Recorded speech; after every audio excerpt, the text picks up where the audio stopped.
I just want like brain freeze, brain just in the background so Oh, if I we love get that. copywritten.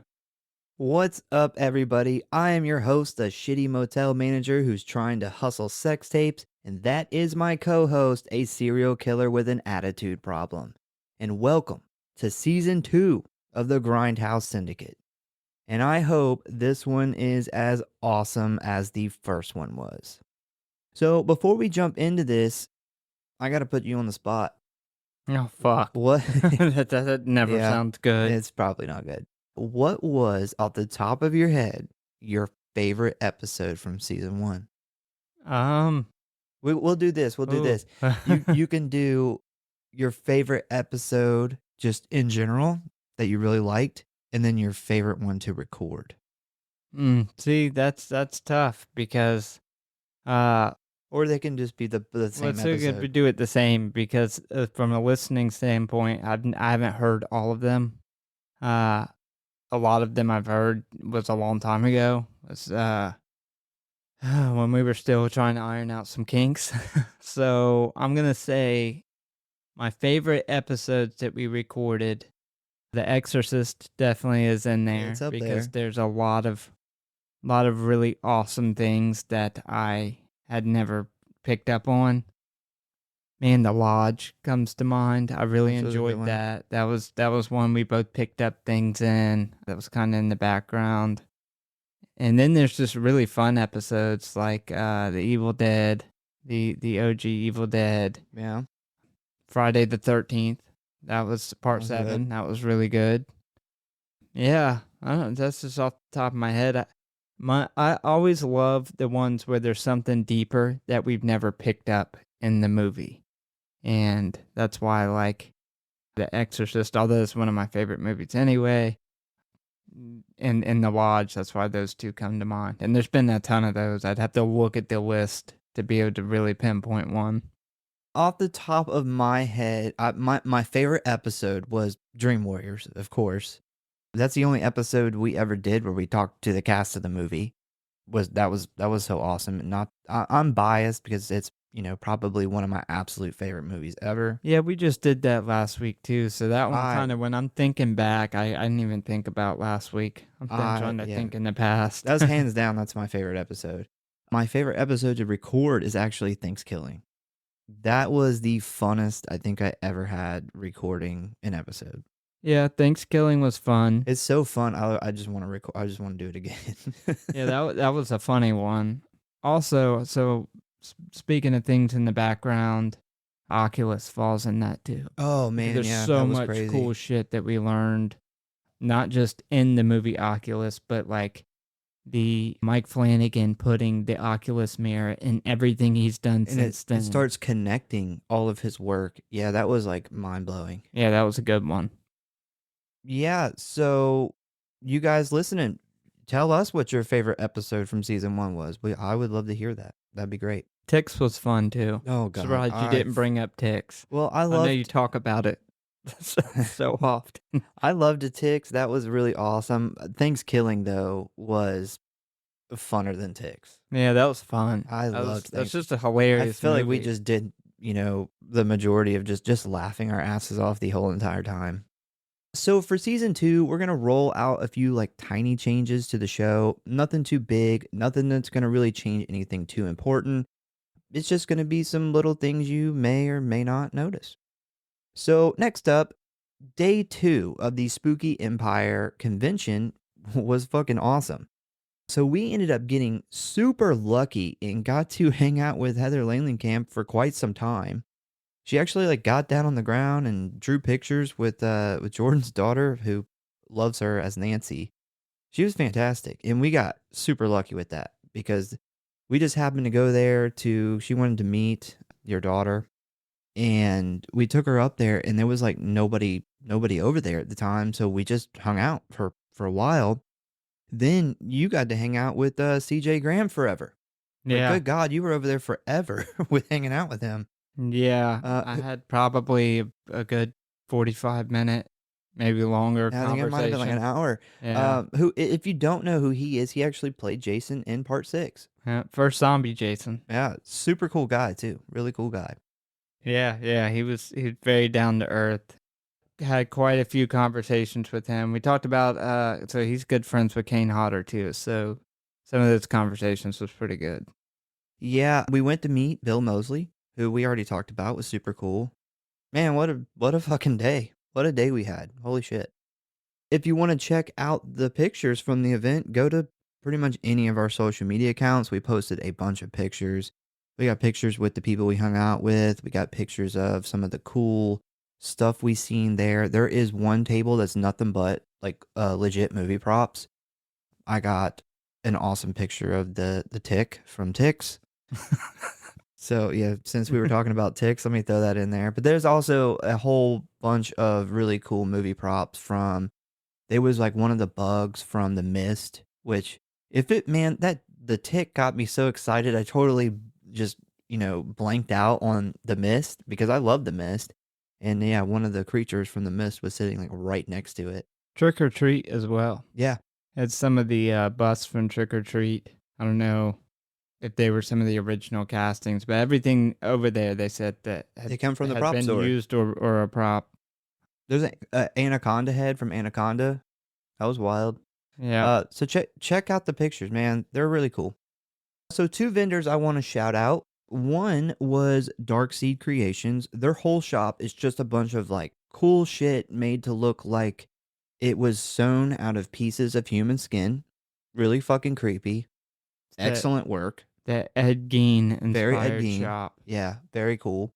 Number 2, which was my favorite shop that I could have easily spent, like, 2 grand at, was, Replay Toys. I am a sucker for horror collectibles and toys, and they had the best shit. Also, super cool people. They have an online shop, so please go and visit it, support them. They traveled a long way to visit us, so we would love to support them any way we can. So head to replaytoys.com and we'll put their link in the show notes in case you have a memory problem like me. And I was trying to think of their names because I can't, because Mhm. I talked to both of them, and, yeah, I'm just great with names, you know that. I think are they based out of Tennessee? So, the lady that I'd spoke with, she came down from Tennessee, and then I wanna say the guy that was that runs it with her came from, I think, Louisiana? Wow, that is Yeah, far. so one come from down south and one north, and, I think she said it was about a 9-hour drive for each of them. That's a long trip. Yeah, they It's came a almost long 20 way. hours in just a couple days of just driving. They had a lot of really awesome stuff. They had the Necronomicon that actually has the printed pages. I know there was a couple things that stood out to you. They had a jigsaw puppet too that I really, really would love to get my hands on. There's some things that I would love to say they had, but I don't wanna tell people because then they're gonna go buy it. Yeah. I'm still planning to buy it. I will definitely be going to replaytoys.com and spending some money. Can you cut my part out there? Do not buy up all the D Necronomicons. it's terrible. It's not worth the money. Okay, so for those of you that don't know, the whole reason we are doing this low budget film for the first episode of season 2 is probably not the greatest choice to start off the season, but, um, what feels like a really long time ago now, we sat down to figure out what our very first episode would be. We ended up settling on Vacancy from 2007, and we researched the movie, we learned everything we could. I watched it, like, 3 times, and then we did our first recording, which lasted, like, what was, like, over 2.5 hours? Yeah, you could have watched the movie and then talked about it for an hour. It Yeah, was a it I was it was remember a it long was record. stupid long. We didn't really have any structure to the show at all, we just kind of went over the plot and talked about the movie. Yeah, we had no idea how it was gonna go. Yeah, no clue. But we did it only to discover something happened to the recording. It had basically vanished into the void of the internet, which was crushing to say the least. I think back then we were recording directly to the internet. we didn't have nowhere near It the was setup it that we was have now. directly to the publisher, and Yeah. it got lost in the process. Yeah, we I now think we were on a trial, and I think we went over the time or something, so yeah. it didn't save. We were running no backups. No, we have, like, an independent soundboard and mixer and and backups on that, and yeah. So, Y basically, we lost the episode. I don't know, Siri's being weird. Siri, stop. Go to sleep, Siri. Go to sleep, Siri. Does that work? I Oh, don't I thought that was know. what you were supposed to say. I have no I idea. told Siri to fuck off the other day and said, "Sorry, I can't do that." Anyway, yeah, so we were crushed. We lost we lost all that work. A few days later, we got our shit back together though, and we recorded it again. It was much tighter, much more organized. But yeah, that was our first episode. We ended up not even releasing it first though. I think we released it third. Yeah, we I did. don't remember. We had about, I think, 5 or 6 recorded before we started releasing. I just remember finishing that being like, it went, like, way better than I thought it was gonna go, like, I was worried about how long we were gonna be to talk about the same movie, and then we broke the world record for talking about one movie. Yeah. And, I just we thought it went so well and then found out that it was gone. And I was devastated. We had to go re-record it, and, You had to pretend like everything I just told you was new to you. yeah, yeah, and vice versa. So, Oh, yeah. yeah, it was an interesting first recording. Yeah. So it very fitting when you picked Vacancy 2 to be the year anniversary, the first episode of season 2. Yeah, well, we always said, like, if we can make it to the year mark, we would do Vacancy too. And because, a lot of people don't know, I think most podcasts only last, they don't make it to the sixth episode. A lot of them, I think it was like 80% of them or 60% of them, they drop off after episode 5 because it is a lot of work. And, we didn't know if it was going to be something that we stuck to or people were even going to want to listen to it. And we were like, well, if we can make it to that year mark, we'll do Vacancy 2. And here we are.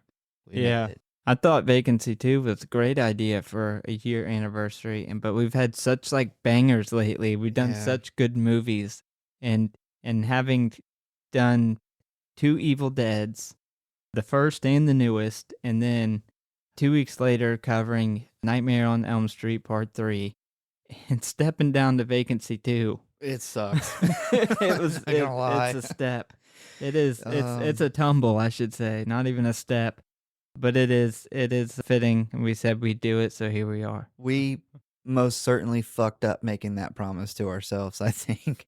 I didn't expect I didn't expect this year to be as big as it was. I had no idea that was going to happen. Well, we got a banger planned for episode 2, though. Yeah. Say that. We're stepping it back up, don't worry. Just hang on through this very tame roller coaster ride that we're about to go through.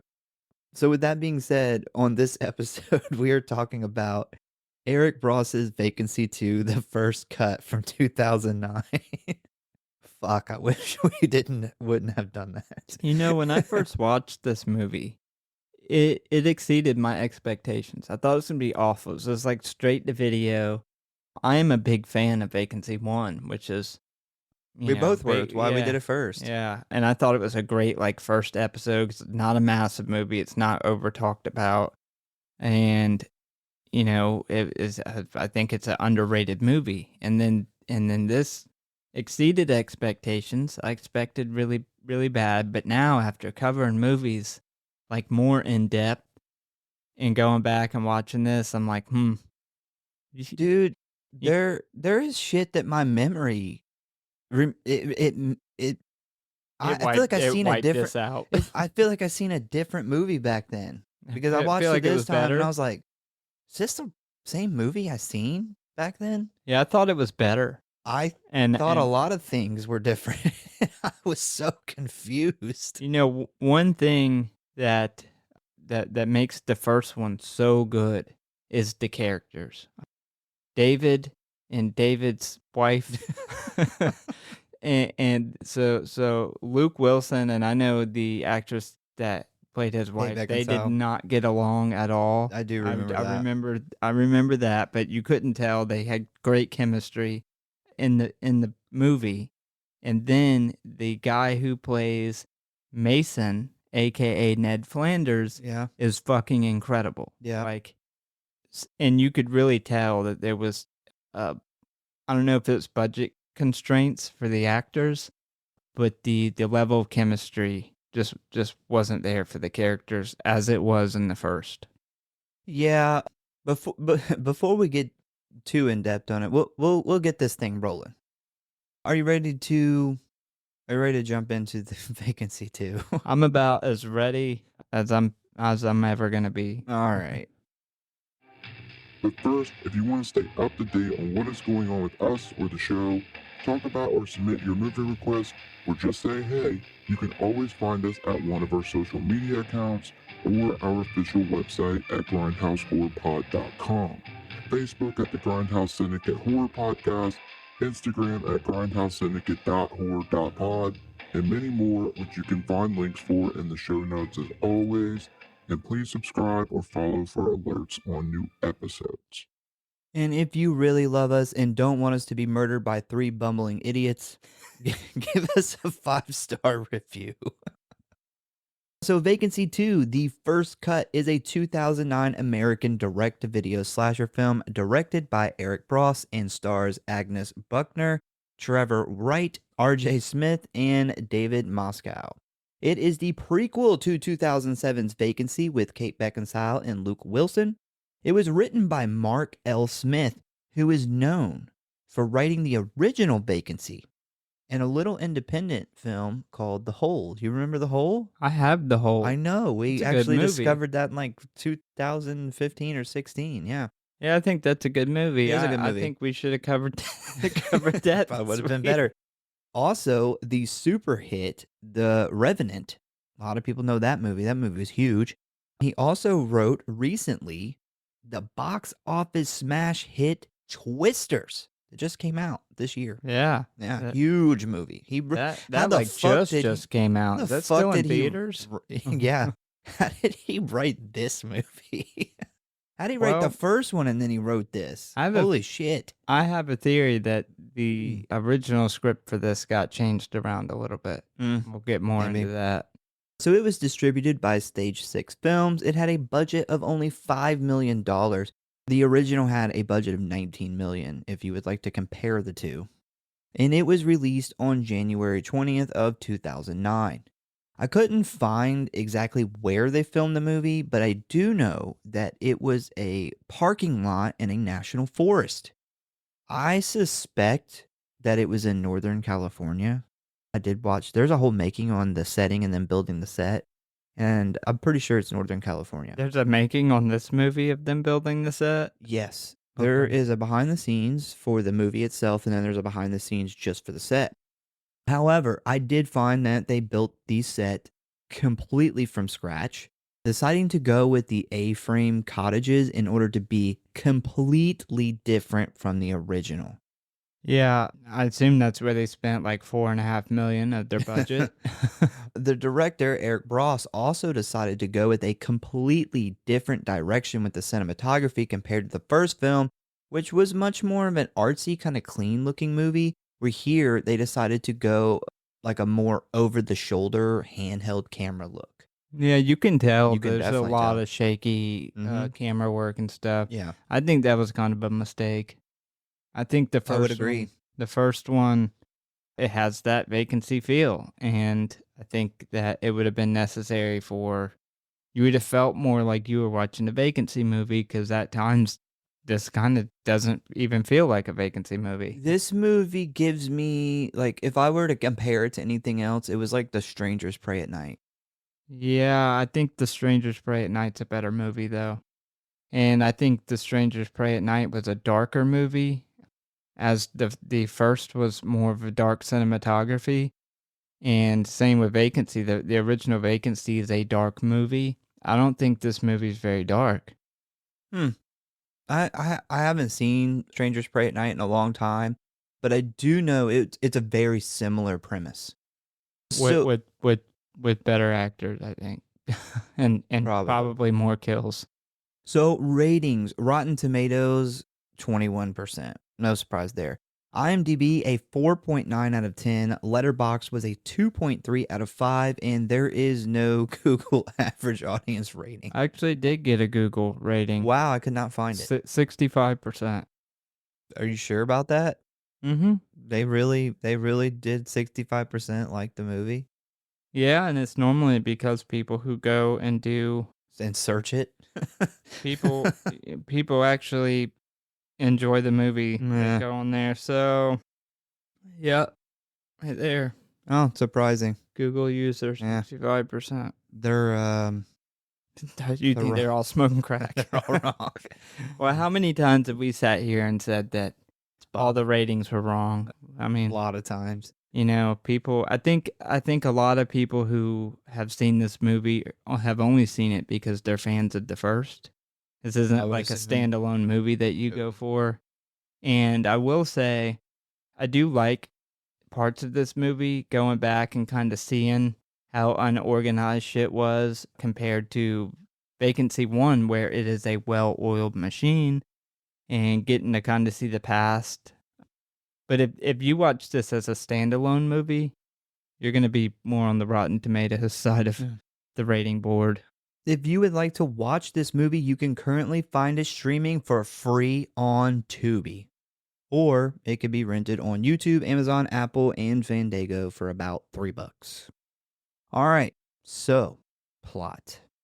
So we start off with a little information about the last film. We see that in April of 2007, authorities shut down the Pinewood Motel after the incident with David and Amy Fox. Upon investigation, the police discovered over 200 videotaped murders, with the earliest tape dated September of 2004. And this is the story of the first victims. Then we get the title card, Vacancy 2, the first cut. Good start. Good start. It did. The beginning, It's good start. solid. So next up, we meet a couple that just got married, and it looks like they're on their way to their honeymoon. We don't know their names. They are just credited as bride and groom. I thought I was funny. watching Tokyo Drift for a second here with his car and the way he's having to drive with her He climbing in. is his driving lap. that car like an idiot. The bride is trying to fuck him so bad that she almost causes him to wreck the car multiple times. They end up trying to pull over to do the nasty when they get rudely interrupted by an older man with a shotgun telling them they are on private property and demanding they leave. So a little while later, we see them pull into a motel, not the one from the last movie. I think that's a mistake. This one is called the Meadow Valley Inn or Meadow View Inn or something Meadow. I don't remember. You shouldn't call it doing the nasty. That's on the level of chesticles. You should cut that out of anything that you write. I'm going to stick with it. So the very horny groom runs in to get a room. He doesn't see anyone at the desk, so he begins to ring the bell. This is definitely a callback to the first movie. So another thing I wanted to point out is, I hadn't seen this movie in like 8 or 9 years. And when the door opens and the manager comes out, I said, who the fuck is this guy? I was like, where the fuck is Mason? I remember Mason being in this movie. Yeah, I actually thought that when I watched this before, this was just a younger version of him, and they just couldn't get him for whatever reason. The actor that played Mason. No, this is Gordon. You'll like Gordon if you like really fucking shitty leaders. He's who can't lead. the wish.com Mason. They try to make him kind of almost like Mason, but he's not Mason. Yeah, I don't even know if I give him. I'll go ahead and get to this. So Mason has a lot of lines. They make him look like, or Gordon. I'm sorry, Gordon. Gordon has a lot of lines that are very similar. They're like Mason lines. Yeah. Like especially whenever like he checks them in and he's like, if you need anything, just scream. And he has all these like very, very Gordon-like lines. He looks like Gordon, like not obviously the guy doesn't look like him, but they dress him the same. He has the same like wannabe Ned Flanders Yeah. thing. I think that this story was originally written as Mason, being in this part. I have info on that later. Yeah, But well, you're not far off. yeah, I feel like it was written for Mason to be in it, and then they couldn't get the actors for whatever reason, and they had to kind of change the script. That's my theory of what happened. So my big problem though is I remember Mason being in this fucking movie.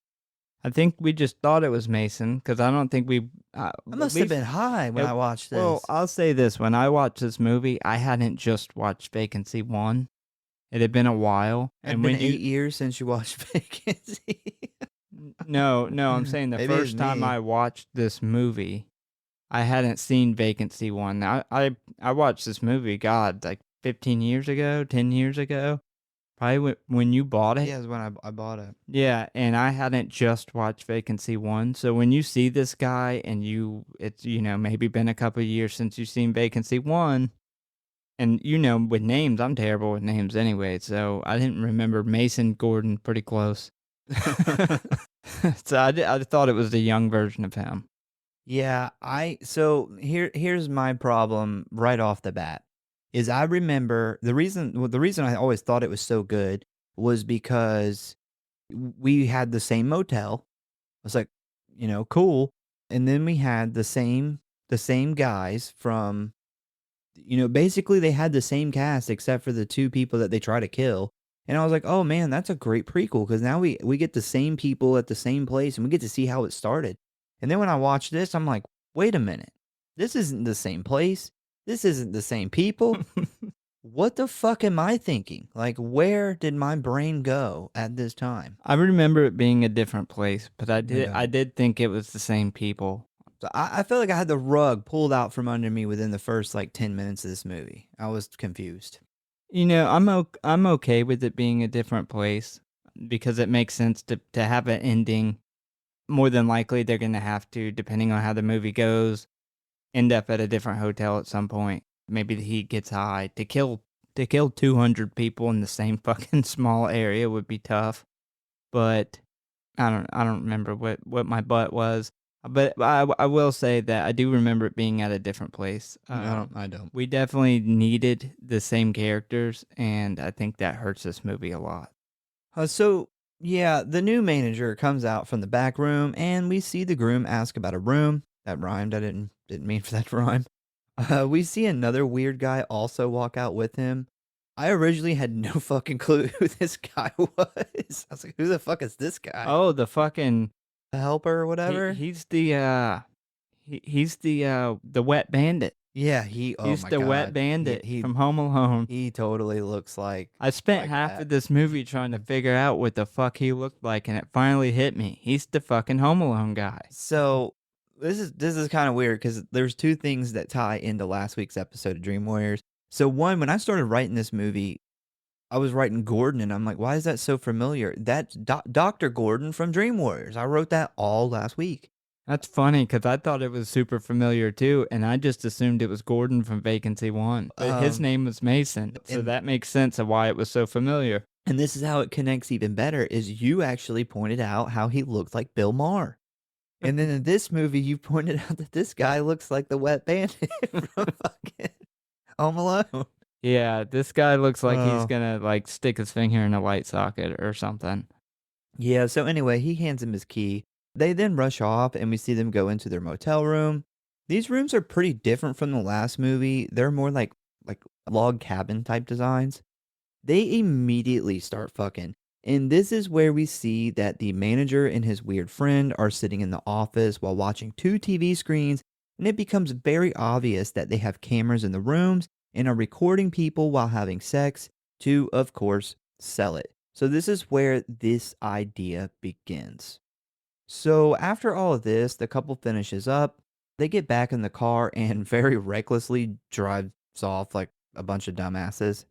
Then we see another customer arrive in his pickup truck. He tells the manager that his name is Mr. Smith, but it is painfully obvious that he is not only lying about his name, but he is also trying to conceal his face. The manager doesn't really think much of it though, considering that he sees the man's lady friend out in the truck, and just assumes the man is probably just cheating on his wife with a sex worker. No big deal. Happens probably all the time. So, back in the office again, we see both men watching the video feed of the room that they just rented to Mr. Smith and his lady of the night. But this one is a little weird. We see Mr. Smith pull out a small black bag where he begins to remove items from it. And what are those items, you may ask? Well, how about a pair of black gloves and a big sheet of folded up plastic? Honestly, when I seen the plastic, if I was this manager, I would have immediately just assumed this guy's into like golden showers for like shit fetish. Yeah, I would that's have a I good would point. not have connected this to We're murder. about to watch this guy get pissed on. Yeah, for sure. I'm like, he's going to have her shit on him. Now I see why he was covering up his face. That's a good point. So the woman then lays face down on the bed, and I was like, oh, he's gonna shit on her now. So she lays face down on the bed where we see the man, who is still fully clothed, by the way, climb on top of her. When suddenly the two men watching the screen see him pull a large hunting knife from behind his back. He's probably just gonna use that to cut his pants off. I feel like he now with you saying that, I feel like he told this girl, I don't know, she was probably a prostitute or something, that he wanted to pay her to piss on her. Because why else would she Yeah. not be alarmed by the plastic? I agree. She's I think probably, that's- and she's like, okay, how do you want me? I Like, think everyone thought that's where this was going. But nope, he immediately begins stabbing the fuck out of her.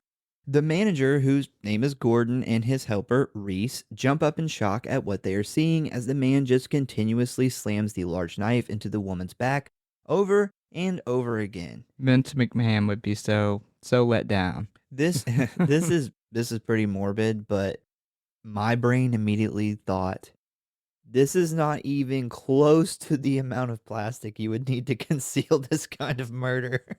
Yeah. Yeah, my brain's morbid in the fact that I thought that he was going to fornicate with her before he got this Oh, far. yeah. But Yeah, I'm like, dude, that's you need way more plastic than that if you're gonna, do that to her. Like, that's not enough plastic. The man then places all of his clothes and the woman's belongings on top of her dead body and wraps it all up in plastic for disposal.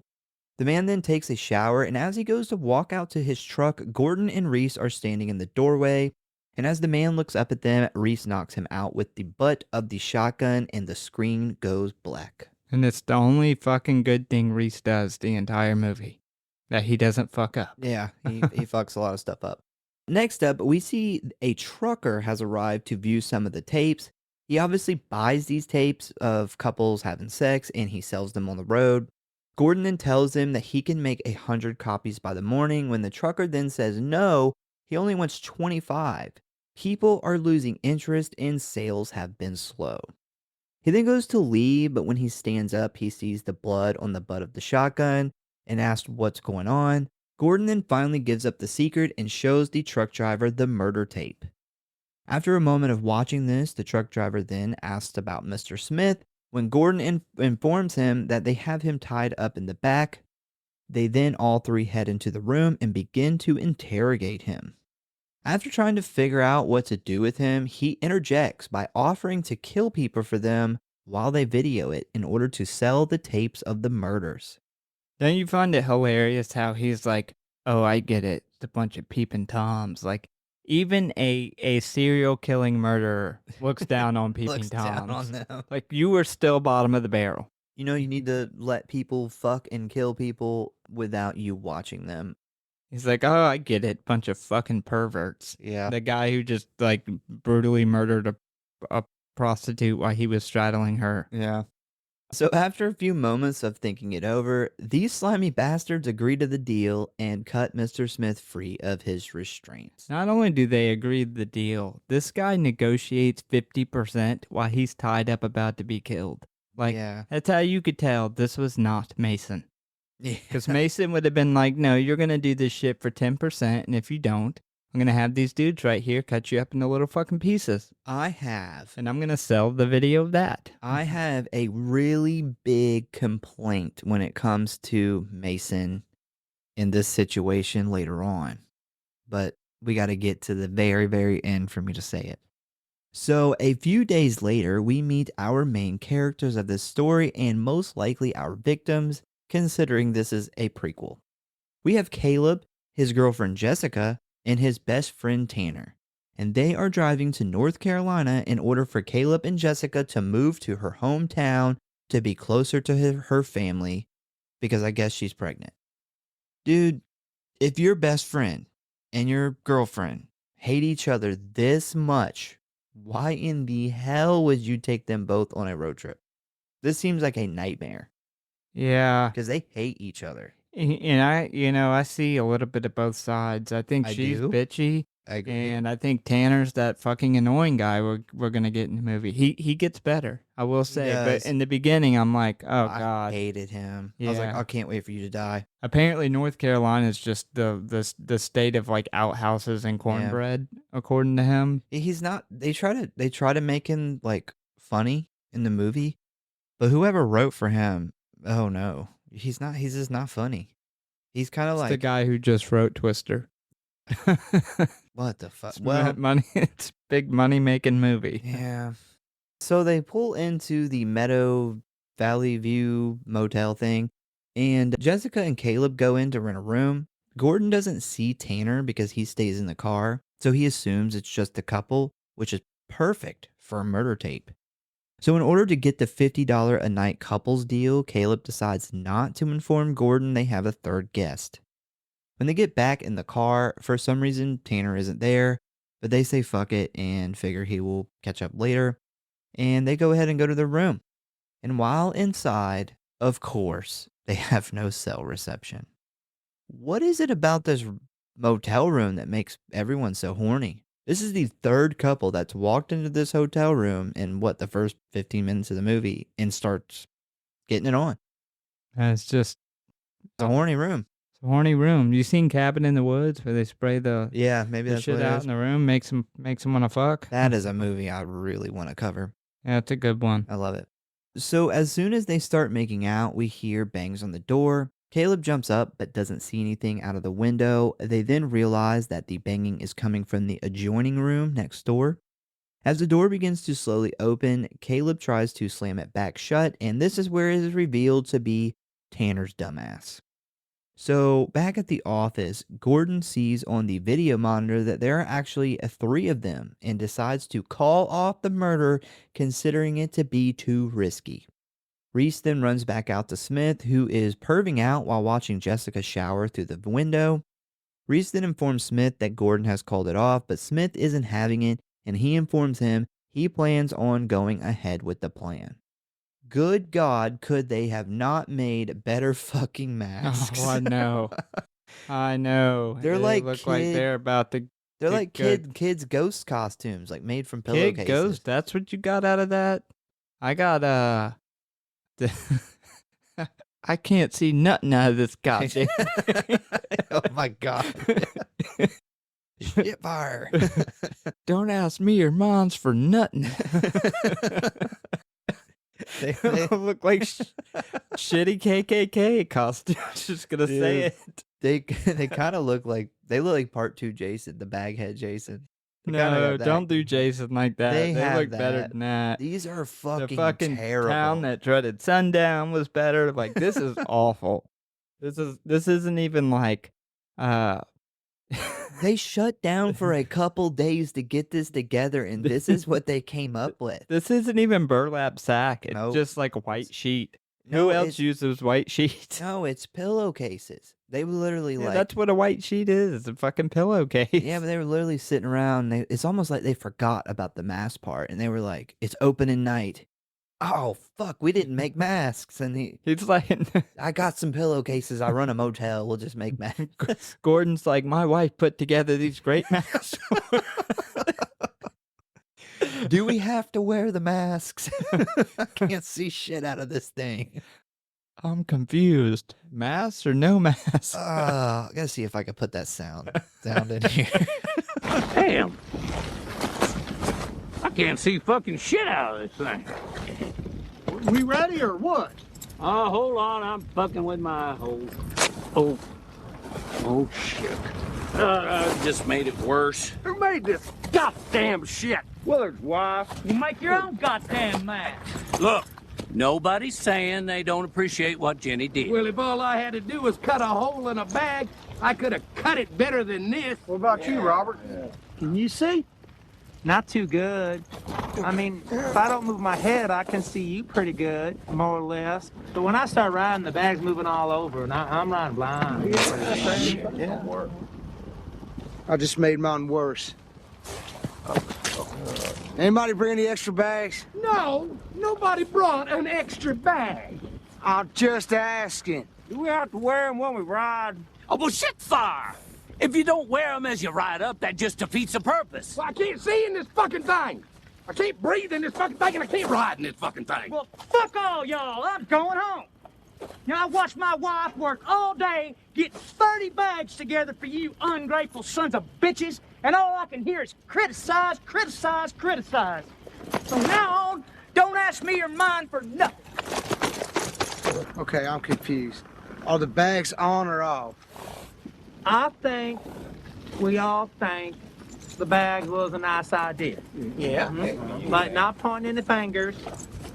They could have been done better. So how about no bags this time? But next time, we do the bags right, and then we go full regalia. God damn it! This is a raid! I can't see, you can't see. So what? All that matters is can the fucking horse see? That's a raid! That's this fucking mask, man. If we could just somehow take the clip from this movie and use AI to make them say, I mean, they're wearing masks. We could do it. Oh my god, these are fucking the same fucking mask. We gotta have a YouTube short of that scene in the movie with that playing over top while they're going back and forth. Oh, I laughed so much I gotta take my shirt off. I'm hot. I'm gonna find the clip. Oh man. Oh, we gotta go on from this.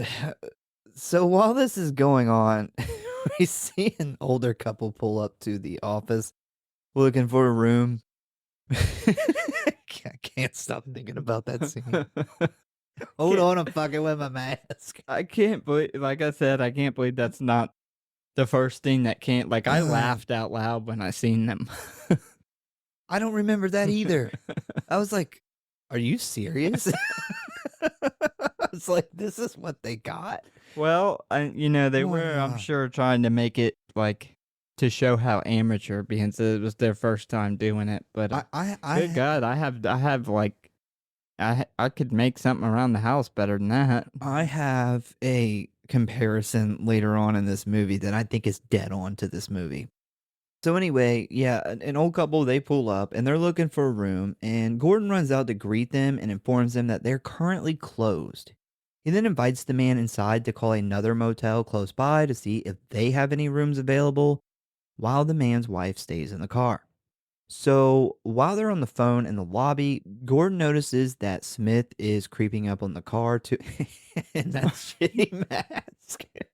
He's creeping up to murder the man's wife.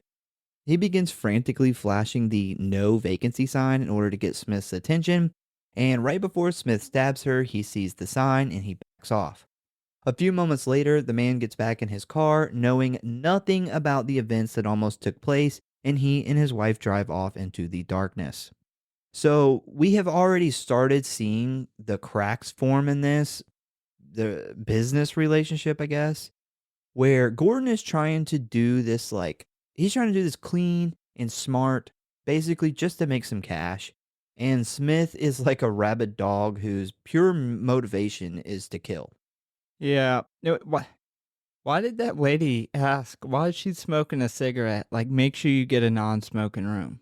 I didn't even think about that. You didn't catch that? No. I'm like, is she one of those, like, ladies that's been smoking forever that's, like, mad that they've started putting no smoking rooms in hotels? So she's like, request the no smoking room so I can smoke in it. Show them bastards. So back in the room, Jessica has finished her shower and announces that she is ready for bed, prompting Tanner to take a hint. He heads back to his room next door, and while inside, he turns on the television, and after attempting to flip through the channels, he discovers a video feed directly above the bed showing Caleb and Jessica fooling around. Tanner then bursts into Caleb's room, attempting to tell them about the cameras, but they try to blow him off. He then drags Caleb into his room and shows him the TV, which prompts Caleb to begin searching his room. Meanwhile, back in the office, Gordon, Reese, and Smith are all watching the monitors as Caleb and Tanner look for the cameras. Gordon then gives the green light to kill them when suddenly Smith notices how scared Jessica looks. He then makes a still not great but better mask out of a window better. screen. It's much better. It is better, but it still sucks. And announces that they shouldn't kill them immediately. They should scare them some first. So I guess he was like, these masks are stupid. He was like, I'm not wearing that. I'm making something else. And he literally just makes a mask out of the first thing he sees. Yeah. I'm surprised he didn't do that sooner. Yeah, but- that's why I think it was such a, well, you they know what? forgot to do it. It's like he realizes scaring them will make, because you know in the first movie, You're saying that wouldn't have scared them. They would have You- laughed. that's what I'm saying. He's thinking they're dumb, so he's like, oh, we can scare them. It'll be even better if we torture them and scare them. So I gotta take this stupid fucking sheet off my head This and is make true. something that looks scary. If I seen that out the window, I'd be like, hey, Baghead Jason's outside. What the fuck? A frustrated Caleb then says he plans on going to the office to assault the manager, but Tanner interjects. He then says that he should call the cops, but Tanner interjects again, claiming that the cops are probably in on it and they should just leave. We then see the group grab their things and head for the car. But when they get into the vehicle, it doesn't work. They then get hit with bright lights as they are surrounded by two other vehicles. We then see Gordon run up to the car holding a handheld video camera, recording their screams. Reese then begins shooting at their SUV, forcing them to jump out and run back towards the room. Now, while in the room, Jessica points out that Gordon just said Caleb's name. And Caleb's like, so what? She then says that Caleb never said his name when they checked in. So she figures out that they must have microphones in the room as well. So my question here is Jessica supposed to be the David Fox of this movie? No, I think she is. nobody's the David of this movie. Oh, I'm not not even saying close. I'm not saying that, but obviously the guy who wrote the first one is writing this is writing this one. And I think he's trying to make her the one that's like picks up on things. Yeah, Because she well, does another thing later on that is very David-like. My first thought when this happens is no shit. They have video cameras in there. Like most cameras, you can hear some type of audio on the camera, especially when you're talking loud as fuck. I would have been like, yeah, no shit. They have cameras all in the room. I don't understand how you checked into a room and they don't know your name. Like you didn't have, you don't have to sign your name. You don't have to show an ID. You just hand them cash and go to your room.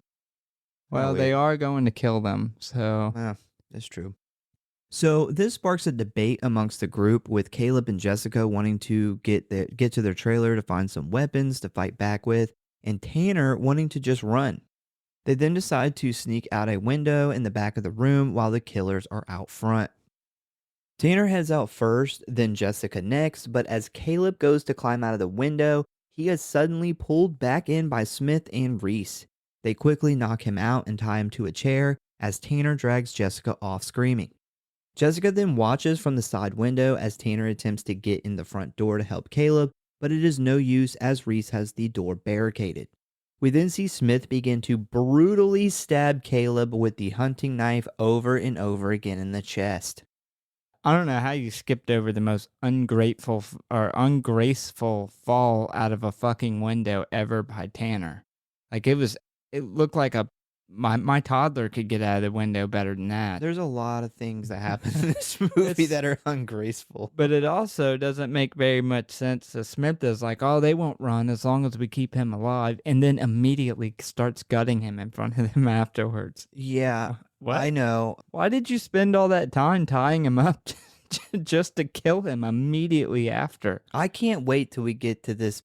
There, like I said, there's something where I compare them to something else, and Dumb and Dumber? it fucking it sews this thing up so good. So after after Caleb is dead, Gordon steps out from the other room holding his camera, which prompts Jessica and Tanner to take off running through the parking lot with Reese and Smith in pursuit. Tanner and Jessica then make it into the woods, and after a brief moment of trying to hide, they attempt to run some more until Tanner is taken down by Smith. How the fuck can Smith even see? Like, it's hard enough to see in the woods at night with just like your regular eyes, let alone a fucking window screen over your face. If this was me, I'd be running into fucking trees. I'd be tripping over shit. I wouldn't be able to fucking chase somebody down with this thing on my head. There's no way. Yeah. In real life, that would be awful. One thing that did, We were trying to look out of the fucking window screen last night. Couldn't see a damn thing. and I couldn't see anything when we went outside either. So, yeah, in real life, this would be awful. One thing I did pick up, though, is they did, and I get you got to be able to see in a movie in the woods, like it can't be all dark, but there's like 2 different spots where they're running through the woods where the spotlight right over where they're at that they used on set was just way too bright. Like it looked like a fucking UFO was hovering over the woods. Maybe it was. This is backwoods North Carolina. What did he say? Yeah, it's like a backwoods North Carolina. It's a UFO made out of cornbread. The aliens had to stop because they have an outhouse. And they don't keep a bathroom in their ship. They're Probably not. Redneck aliens. But after they like wrestle around for a bit, Smith goes to stab Tanner in the back when suddenly Jessica comes out of the crowd with a steel chair. Nah, she just blasts him in the back with a branch, knocking him to the ground, allowing her to help Tanner get up as they run off. I noticed a mistake here. So when This whole movie? Yeah, making this movie was a mistake. So when Gordon and Reese, they run up on Smith, who is laid out from the branch. When he gets up, like his shitty little mask, it falls off. And he gets up and he leaves it on the ground. Then Gordon is like bitching at him and he has it on again. And he gets like pissed at Gordon saying like the chase is half the fun. And he yanks it off when he's saying that. So he literally, it's off, it's on, it's off again. I was like, oh, damn. Maybe he put it back on and he had to yank it off. Taking it on and off. He had to yank it off to make his point. He said, I can't see shit in this thing. Yeah, I don't understand why before this whole thing happens, why Jessica is like arguing with Tanner to go back. Like you just watched Caleb get gutted like a fucking fish in front of you. Like there's no question that he is dead. Like he is being stabbed by a hunting knife. She's still in the window for the first like 5 stabs. Oh, she knows it.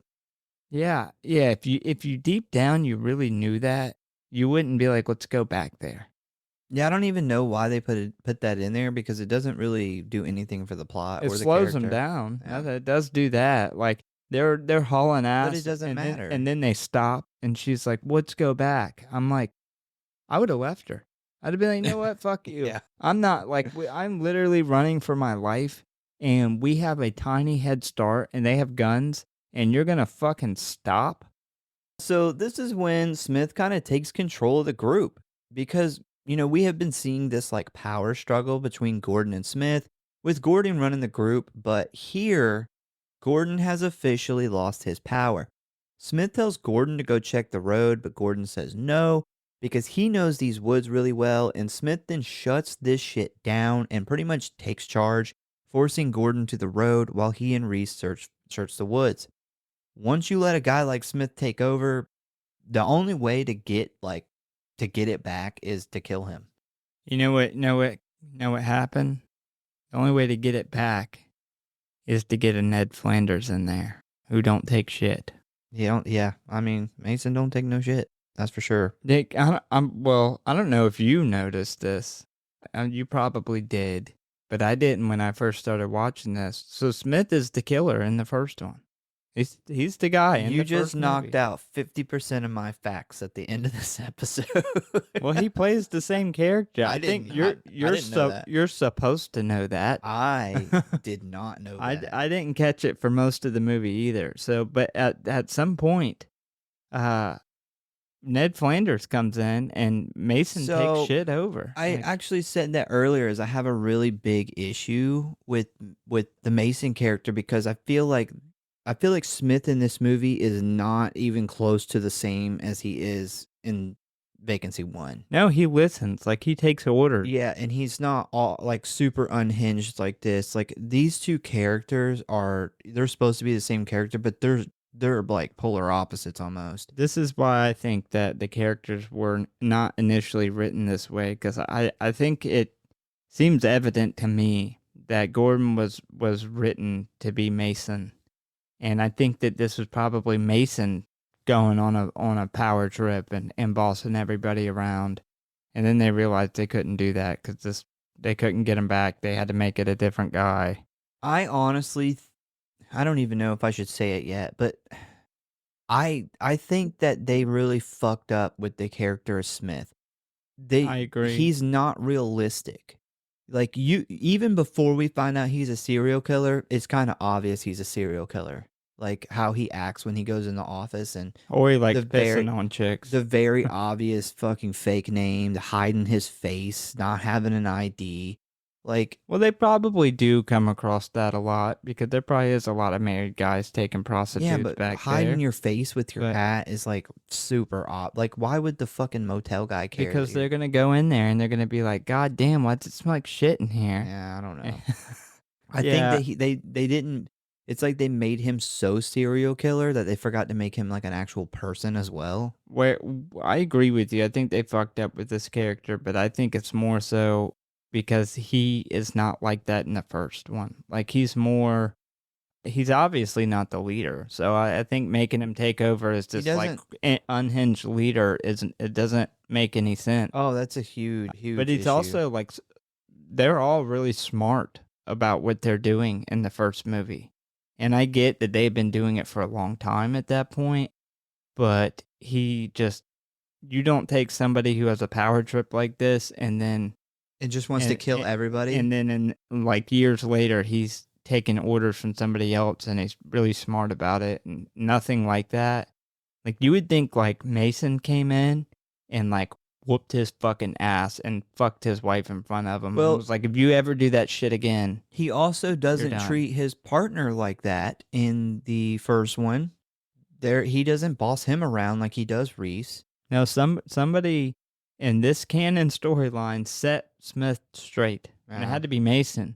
Just think Mason fucking like whooped his ass and teabagged him. I think it's just Put him. not good writing, in my opinion. But No, I agree. I think they fucked up with the characters. I think this movie was definitely, and you may have more insight on this at the end, but I feel like this movie was definitely written with Mason in Gordon's place. And then they couldn't get the actor, or the actor didn't want to come for whatever reason. And it caused them to have to change the characters. so later on, we see Jessica and Tanner arguing about what to do, with Tanner saying that they should hide by the road until morning and wave a car down. Jessica says, fuck no, they need to help Caleb. Tanner then tells her that Caleb is dead, to which Jessica smacks the shit out of him, believing that to not be true. I am totally with Tanner here. He's definitely dead. So Jessica then kind of has a small breakdown over the realization that her boyfriend is dead. Tanner then convinces her to continue running until they find help. And Tanner's got some fucking patience, man. Yeah, I wouldn't have stopped running. Because she smacked the shit out of him. And this dude, like, literally just had to ride in a fucking car with this chick, probably bitching the whole time because she clearly doesn't like him. And he just lost his best friend on a trip to her in-laws for them to get married and his friend to live, which was an awful idea. I think Caleb dodged a bullet. He died.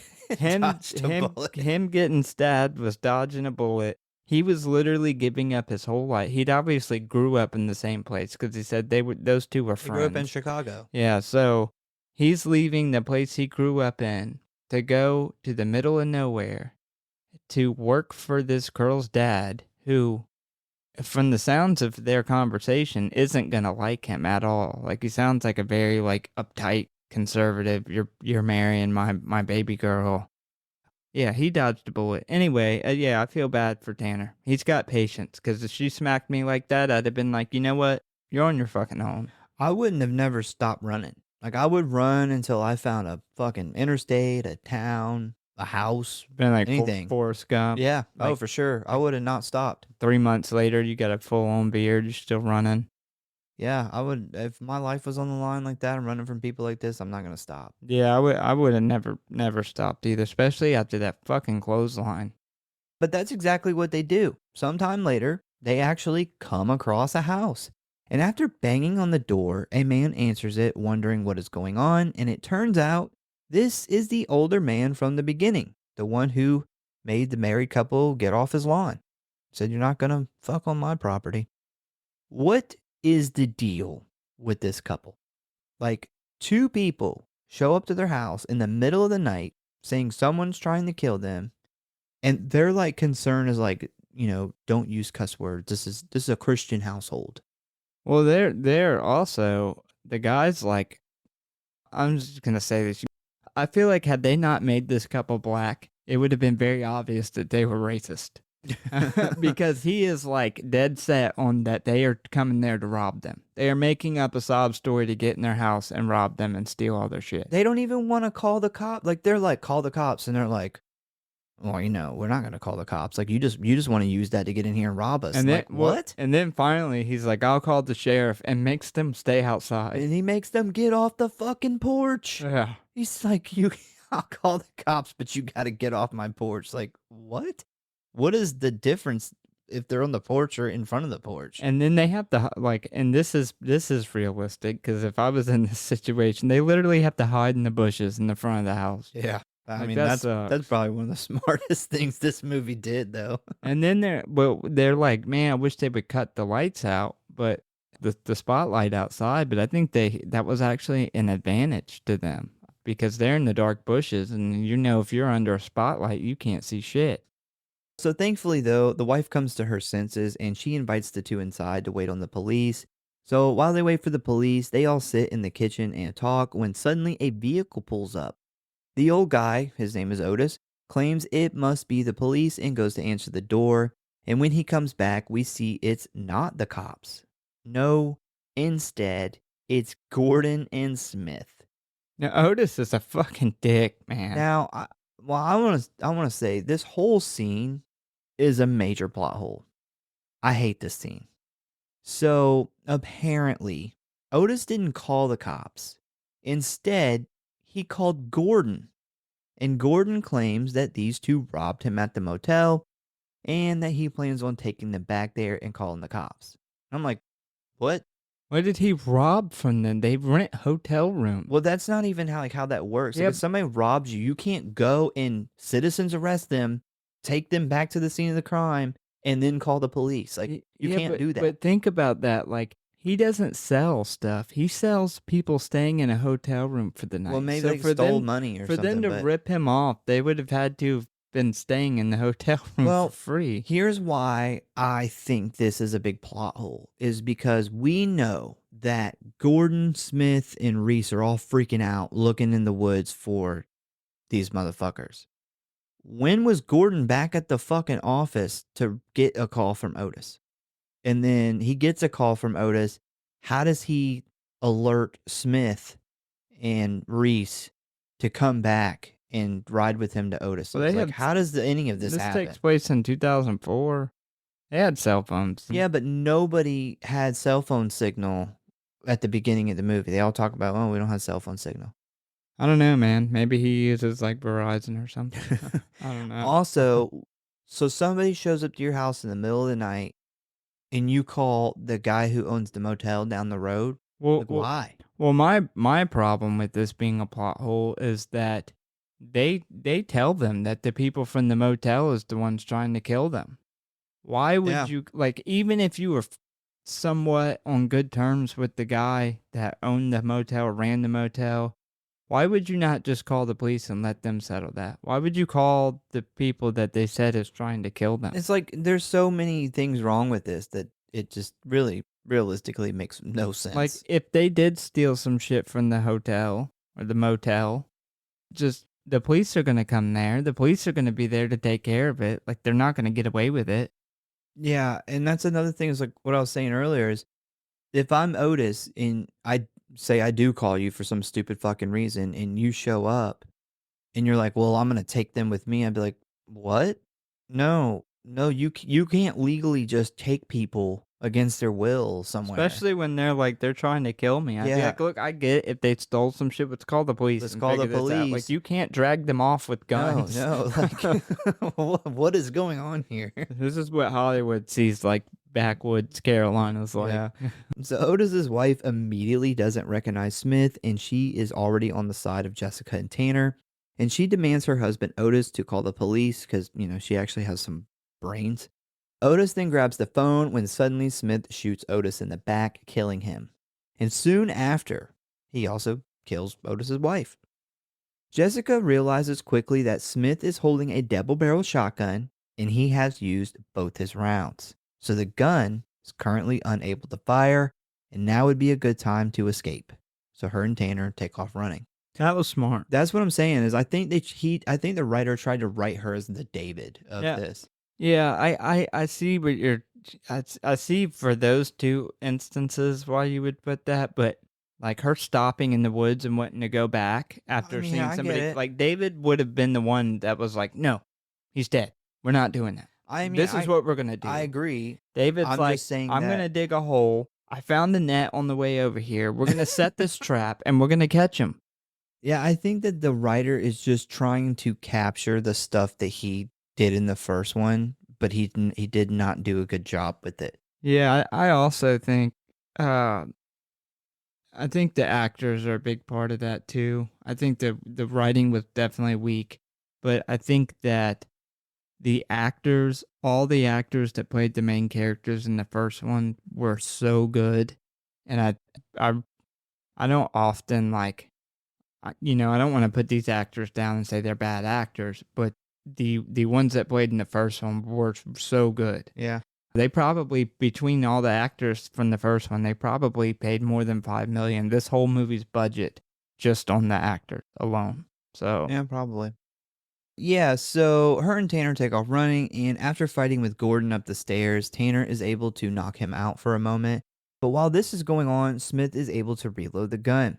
Jessica and Tanner are then able to escape out of a window in the bedroom right before Smith is able to shoot them with the shotgun. They attempt to run to Otis's car but find it with a flat tire, when suddenly Tanner is knocked unconscious by Reese and Jessica is held down until Smith and Gordon arrive. Smith then holds Jessica at gunpoint while Gordon and Reese make Otis and his wife's murder look like a robbery gone bad.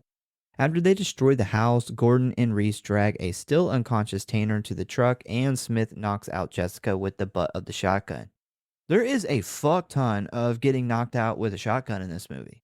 yeah, Like the fifth time. a lot of concussions going on. I mean, that shotgun, I'm surprised it's holding up. That's how many skulls it's went against just in the past 5 hours.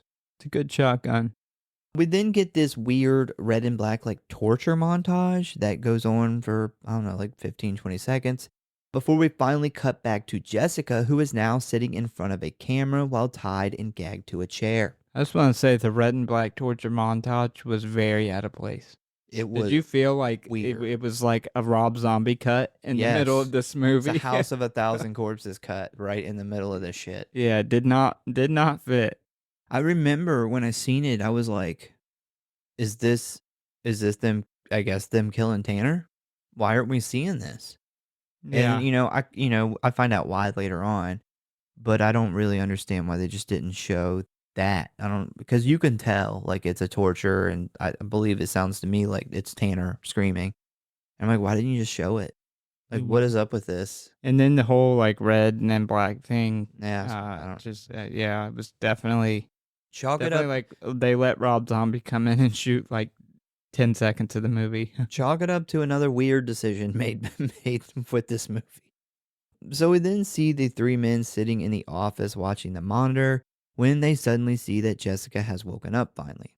Smith grabs his mask and tells Reese to come on, but Reese refuses, which kind of pisses Smith off.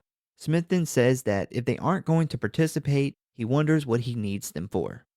He then grabs his stuff and walks out of the door, heading towards Jessica's room. After he leaves, Reese jumps up and tells Gordon he doesn't like this anymore and asks what they are going to do. I would just fucking kill Smith. You got a goddamn shotgun. Like, just shoot him when he is, in the middle of like torturing Jessica, or when he's done. As soon as he comes out of the room, just shoot him. Yeah, I mean, this is really easy. Killing people, so This is simple. He's like, what are we gonna do? This guy's got us backed in a corner. Kill him. I'm sure that would sell. This too. is So easy. some people would buy that. Just video it. Yeah, Gordon, you hold the camera. Reese, no, well, let's back that up. Reese is not really great, so Reese, you hold the camera. Gordon, you shoot Smith. Yeah, but Smith is like, it makes me wonder what I need y'all for. But didn't they say in the beginning that if they ended up dead, that the video, somebody trucker would yeah. release the video? So that's very obvious of why he's going along with their plan and only taking half the money. They wrote Smith's character bad. Weak writing. Yeah. Gordon then starts proposing a plan to Reese that basically they're just going to blame all the murders on Smith after he kills Jessica. That's believable. Or you could just kill him. You could do that. I would kill him and then blame the murders. I Yep. mean, it's the girl that's already dead. Like, everybody who's dead, he killed. So forensic-wise, it wouldn't be hard to prove. And he killed Otis and his wife maybe before he came to the motel. I mean, this is fucking easy, man. Good God. But yeah, so they're saying they're going to basically snitch on him. And when suddenly Smith walks in, totally suspecting they are plotting against him, and he takes Reese's shotgun from him. Smith then walks into Jessica's room and taunts her for a bit. And when he goes to remove her gag to hear her scream, she stabs him in the face with a piece of the chair she manages to break off. She then gets free of the chair and takes off running. Gordon and Reese see this happen on the monitor, and Reese runs out the office in order to stop her. Reese then finds Smith in the room trying to remove the piece of wood jammed in his cheek, and he then orders Reese to take the gun and go find Jessica. Great time to just shoot him, because she killed him right then. Yeah, and another thing I hate about Smith's character is in the first one, they're all about business and torturing these people to get this footage and make money. And he gives off very RAPE vibes, like he's creepy. And he's creepy the way he interacts with Jessica this whole time. He's nothing like that in the first. Yeah, that's what I feel like they really fucked his character up. Agreed. Yeah, so Jessica, we see that she is hiding under the motel room, like in a crawl space. While Jessica is under there, she comes across the dead sex worker's body, who is just sitting there, not buried, and covered in maggots. Like, dude, you'd be able to smell that, like, the moment you pulled in the parking lot. Yeah, well, I'll start with this. The body looked good. That's probably the best looking thing in the movie. The body looked really good, so props to the tiny bit that the special effects team got to do in this movie. The maggots were legit. Yeah, it may be real maggots, but why? Like, wait, you had this whole plan that you were going to murder people for footage, and you stash your dead bodies under the cabin where you're gonna kill the people. Yeah, if it wouldn't like reek, and if for some reason the police ended up there, somebody did escape, you have dead bodies literally underneath the cabin. This is It'd terrible be very planning. obvious. With the masks, the dead body disposal plan, this is all like they shut down for days to come up with this, and this is what they came up. It's almost like they got drunk and forgot they were supposed to be planning this. I feel like step one would have been like, okay, Smith, you get rid of this dead body that you obviously already had plans to get rid of. Like, he already had been doing this and had a plan. Did they just forget about that? I swear, They got fucking drunk or They're high like, or fuck, something and man, just we forgot forgot. about the mask and the dead girl under the fucking floor. The We were two supposed biggest things. Oh, I don't know what the fuck is going on here. So she also finds her boyfriend Caleb's body. It's just a body area. She finds his body under there. And as she's having a breakdown over this, she feels her foot being grabbed. And what do you know?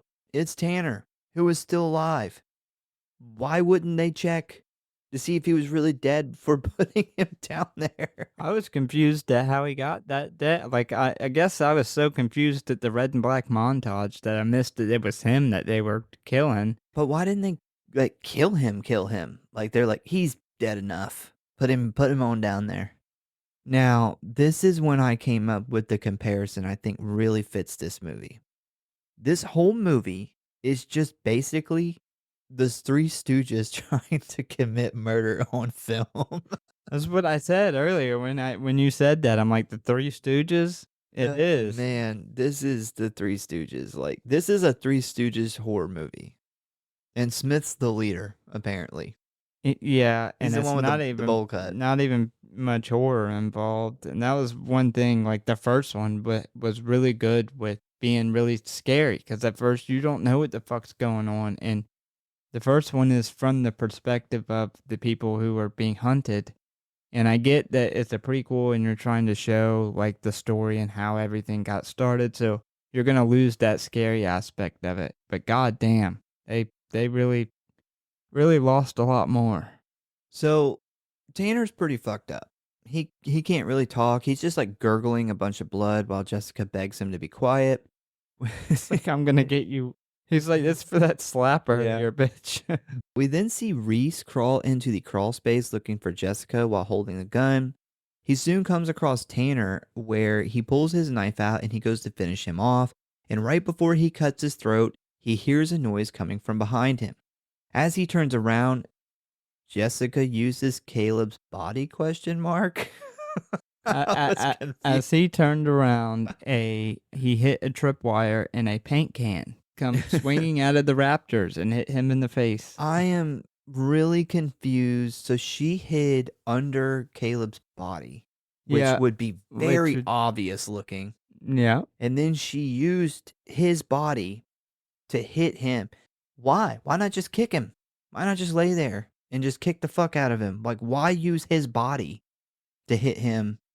I just don't understand. I don't get it. And he's like the dumbass of the group. So he's probably the one who they made put the bodies under there in the first place. So you would think he would be like, you were in a, what would you say, about 2.5 foot Like crawl 3 foot, space? maybe, yeah. Maybe 3 foot. The difference between a body and a body laying on top of a body Is huge. is massively different. Yeah. Like, damn, that Caleb guy got like really fat really quick. Yeah. And I just don't understand why she uses his body. She could have just kicked him. And you know what that Would've been was? easier. And that was lazy writing. That was how are we gonna hide her in a crawl space where there's nowhere to hide? You think And he that's was- what they came up You with? think he was writing Twisters at the time? It was like, I got to get this out of the way first. Yeah, I don't something. know what the fuck is going I feel on like this was here. just a quick paycheck. The success of Vacancy 1, he was on he then got hooked on drugs. He was on a bender. Well, so He's the thing with the movie is the studio, because Vacancy was such a success, the studio actually came to him and wanted another one. And he was like, well, I want to do a prequel. The studio only gave him $5 million to make another one. And Yeah, it's like, it dude, was you had success with $19 million budget, and then you whittled it down to 5, yeah, and this is what you got. well, this is that's the tragedy of this. I think a prequel for Vacancy is a really good idea. Great And I idea. think you could do a lot of really awesome things with that.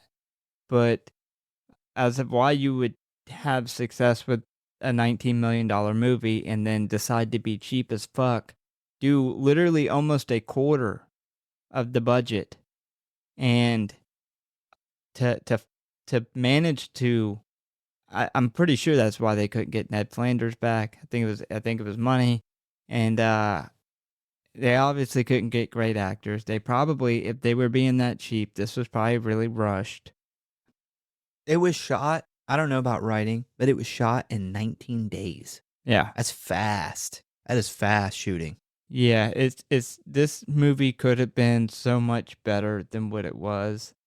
And there is some lazy writing in here, but some of that makes me wonder how much that was the writer's fault or how much he was like, look, they're essentially trying to do a money grab off a vacancy and they're paying me like shit. Yeah, they're and probably if I paying don't do bad. it, they said they're gonna get somebody else to do it. And let me just put this shit together and make a paycheck. That's very much what it seems like happened here, because this is so fucking far away from the other one. I remember when we did the first one, we talked about how realistic a lot of it was, especially the very end where Mason gets shot and you actually see the bullet go through him and break the glass behind him. And then we have Jessica hides under Caleb's body and uses Caleb's body to kill Reese.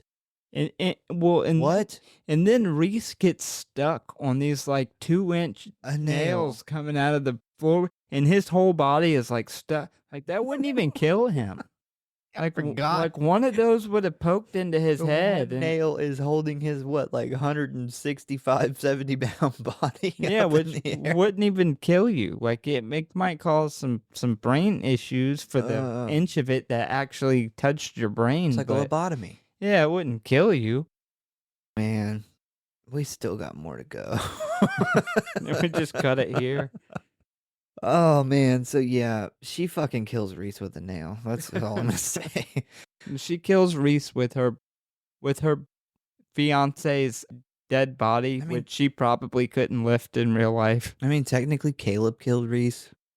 And Tanner, he helped. He gargled. Tanner just got his attention. It's a team effort. I think Tanner was just like, this whole thing that happened is her fault. Like, she literally is making my best friend move down here to work for her fucking asshole dad. She's been a bitch to me this whole time, and now me and him are dead, and she's alive. I'm gonna get their attention. So Jessica begins sneaking around the motel parking lot, trying to avoid Gordon and Smith. Gordon then thinks that he sees her by the truck, but when he checks in, I'm checked out. But when he checks, she isn't there. He then grabs a large stick and begins to check this like little body of water. He doesn't. Why would you check this little pond with this? I don't understand that either. I don't understand any of this. What's about to happen? Like if somebody, this apparently whole scene is Jessica turns into a Navy SEAL. Yep.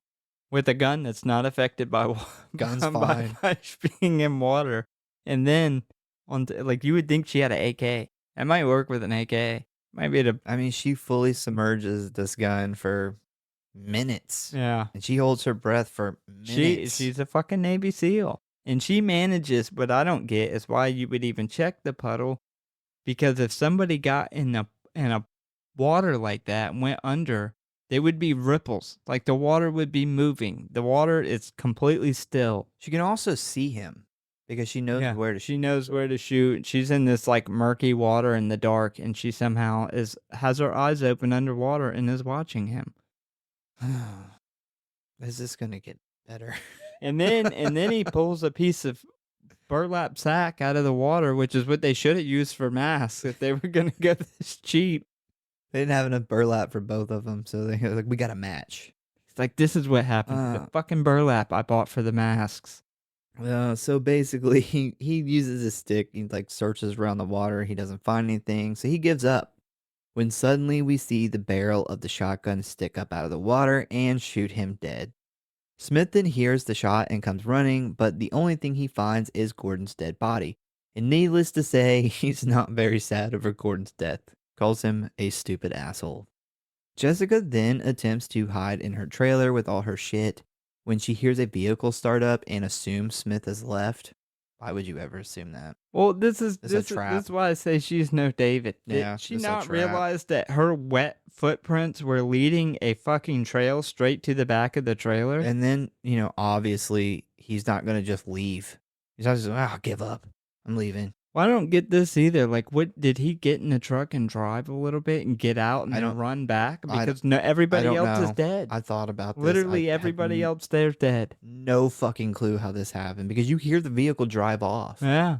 And then she's like, cool, he's gone. And then he's not in a vehicle. He's right there. He literally like he put it in Put a neutral, brick on the put a gas, brick on it, and and then it's do like, it and drive, and literally wrecked his truck somewhere in the woods. Yeah. She then opens the door to the trailer only to discover Smith standing there waiting for her. They then begin fighting inside the trailer with Smith slashing wildly with his knife trying to get to Jessica. She then grabs a bucket of what I assume is like acetone or some kind of paint thinner. She manages to throw the whole bucket on him, which temporarily blinds him, allowing her to grab a grill lighter and set his bitch ass on fire. Which And is weird because he's not burnt later on. He's not burnt in the first one. That's He what I'm is burnt saying. at the end of this movie. That's what I'm saying though. It's like he's not burnt. You like know then. what else is weird is the fact that he just runs off on fire. Like no stop, drop, and roll. No let me run to the water and jump in the water. Like if you had gasoline thrown on your body and you were on fire for that long, you would die. I assume he just ran put to it that like- little area where Gordon's body is and put himself out, but that's still pretty fucking wild when you're on fire. Well, he actually runs in the opposite, not the opposite direction, but he's not running in that direction. So he runs off this way, and the truck was over here. So You're thinking harder than the movie thought. I think this whole episode has been us thinking harder than the movie thought. While he's turning into Freddy from the Nightmare remake, we see Jessica looking for a vehicle to escape in. The next morning, we see her wave down a car for help and get a ride out of there. A little later on in the day, we see tons of cops have now arrived at the motel with Jessica in the backseat of the patrol car. We see the police discussing the situation where we find out that all of the cameras have been removed along with all of the dead bodies. He just got third-degree burns over most of his body. He puts himself out and still has the ability to clean up the cameras, clean up the dead bodies, which he couldn't even do before he was burnt. Now keep in mind, he didn't even put the cameras in the vents and hide them all.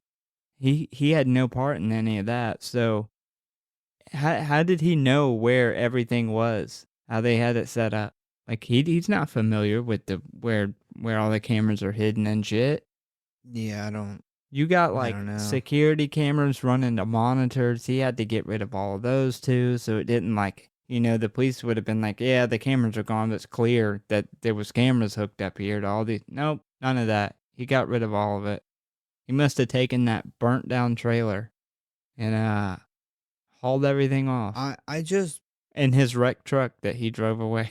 I just want to say, those of you who have listened to our episode on Vacancy, at the very end of the episode when we talk about how good Vacancy 2 is, just fucking ignore that. Just Did we just- talk about how good? yeah, I thought- we're like, I thought oh, we're I gonna was cover like, it because it's actually pretty good. I remember talking about that, and I'm like, oh god, please don't fucking believe us when we say that. Well, I thought this movie wasn't. I thought this movie wasn't that bad. And then just doing a deep dive on it. Like I said, when I seen this, I hadn't watched Vacancy in a while, so I thought that Mason was Gordon essentially in this Agreed. movie. I thought he didn't die at the end. I thought those two must have separated. I thought Gordon was Mason, and when I first seen this, I had no idea that Smith was the guy from the first one. So I had it completely backwards. I just assumed that this guy at the end obviously did this motel that's at the end, which is not the one from Vacancy 1. Yeah, people And debate that, and that's it's definitely not. No, I this is agree. in like Texas, and the I first one agree. was in the middle It's- of the mountains in the woods. And it's right off of the highway. I mean, literally right on the highway. Yeah, this one was on a little road next to a gas station in the middle of the fucking woods. Yeah, they very get clearly. off of the freeway, Yeah, and he's taking a shortcut. yep, in the middle of nowhere. And I don't know why people debate this. I mean, it's even on like the Wikipedia page. Like it's debated whether or not. And I'm like, No. Have you seen Vacancy? No, it doesn't even look the same. And then on top of that, my theory was that those two essentially separated. Mason obviously lived and got out of there because he was in the first, so he had to have lived. And those two went their separate ways, and now this truck driver just kind of has like a network of these places that he goes to, which would have been a better ending than what we got. All I'm gonna say is super anticlimactic ending. Like, holy shit! I haven't even gotten to the ending yet. we then cut to a scene. I didn't realize. Yeah, we then cut to a scene where a very melted Smith is showing the trucker the tape of him torturing and murdering Tanner, to which the trucker wants as many copies as he can get. The trucker then asks when he will have more, and Smith answers that as soon as he gets the new motels up and running. And that is the end of Vacancy 2, the final cut. Nope, the first cut. Should be the final cut. Man, dude, it feels like we've been talking about this shit for like 2.5 hours. Yeah, the first one was good enough to talk about for 3 hours and not even realize it. Oh my god. So, there's not really a lot of facts on this movie. There's not a lot of production info. So, our man Frank Whaley, who plays Mason from the original, he was offered the chance to return, and he was really interested in returning, but he ended up turning it down for salary reasons. So I guess they just didn't want to pay him what he was worth, which They was didn't fucking have the money to pay him because they didn't have a budget. I mean, dude, the guy who wrote this movie should have said, if you're gonna shortchange it that much, I'm not gonna write it. You can just have somebody else do it. That's what I would have done. I would not have let this happen. If I watched this movie and not knowing who wrote it, like before we sat down and you told me the same guy wrote it, I thought somebody different. I thought it was just a cash grab and they got some other really shitty amateur writer to write a script for it and they shot it. Yeah. So ratings and kill count. We actually have 7 kills, a good amount of kills. He must have been hard up for money. Yeah. So we have the sex worker who was stabbed repeatedly by Smith with the hunting knife, Caleb who was stabbed repeatedly by Smith with the hunting knife, Otis who was shot in the back with the shotgun by Smith, Otis's wife who was shot in the chest with the shotgun by Smith, Tanner who was tortured to death by Smith, Reese who was killed by Jessica, Caleb, and Tanner all together as a team. Teamwork. They killed him with a nail. Gordon, who was killed by Navy SEAL Captain Jessica with a shotgun blast in the stomach from underneath the water like Rambo. Favorite kill. I don't even know who goes first. This is your pick. All right. So it is Caleb because it was the only really brutal kill, I guess. And I didn't really like Caleb, so I was cool with that. I don't care about him. I went with by far the unnamed girl in the beginning. The first kill that we get to see Smith, because it is very brutal, him stabbing her in the back. But why I think it is the best kill is we do get a really cool close-up of her body after she's been stabbed. Like, he picks her head up, and she's all, like, stabbed up, and you can see it's stab wounds in the top of her head and shit. It's the best thing in this whole movie. Yeah, that's a good point. And then... Change mine. so you know you make good points. But the second being Caleb, because it was the only other good kill. All right, rating. I rated this movie a 2, and I think that's high. So I love the idea. I mean, that's where the 2 comes from. I love the idea.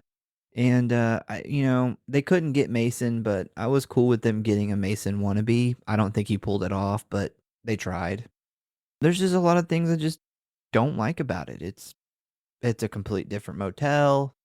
So here's my biggest issue here. Is it's a prequel. So I assumed there'd be no survivors. That's what I wanted. No survivors. Like, this is a movie we're going into where we know no one's going to survive. There's not going to be a final girl, final dude. Everyone's fucking getting it. And this is Vacancy, and they like to torture people to death. So that's what thought I was going into. And then this happened. I agree with prequels, and I specifically remember I think I was 8 years old watching the Texas Chainsaw Massacre, the beginning, after they did the first remake. And even at 8 years old, I thought, nobody's going to live in this because it takes place prior. Yeah. So everybody's going to die in this movie, which for 8-year-old me, I was like, strap me in, I'm Let's ready. go. Yeah, I also, it would have been better if Mason would have been in it, been a lot better. And I don't think, Smith fits with his character from the first movie. They're almost like two separate people, two completely different people.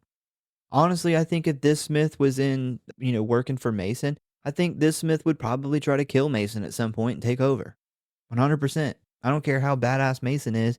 This motherfucker is a schemer, and he would have found a way to kill Mason, especially considering he's actually the one with the hookup with the truck driver, Well, not Mason. I So he can- doesn't really need Mason. I can tell you with him, with the way he is in this movie, they would have never killed 200 people and got away with it. No, they would have got caught Yeah. so much sooner, because that's what Gordon tried to do. Is he's like, yeah, okay, we can kill these people and film it, but we got to be smart about it because this has to keep going on and on and on. Honestly, seeing how the Smith character is, I don't see how the fuck he killed so many people before and got away with it. He seems like he's terrible at getting away with murder. Well, that's why the hotel at the end still wasn't the hotel from Vacancy.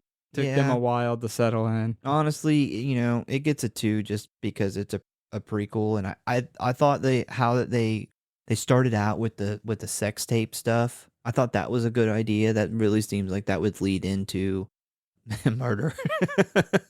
Yeah. Yeah, but other than that, everything fucking fell apart. There's not a character in this movie I like. I don't really give a fuck about any of these people. None of them are written really great.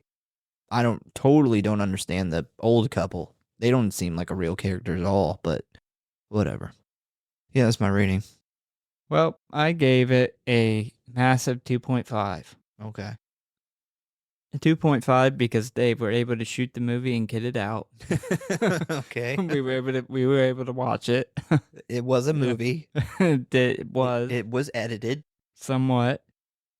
Yeah, obviously, I expect this to differ very much from the first as far as it being scary because like I mentioned earlier, the first one is from the perspective of the people being killed. We were just introduced to the story, so we don't know what they're capable of. In this movie, you obviously, with it being a prequel and showing how they got to this point, you have to have it from at least a large part of it from the perspective of the killers. So you lose a big part of the scariness.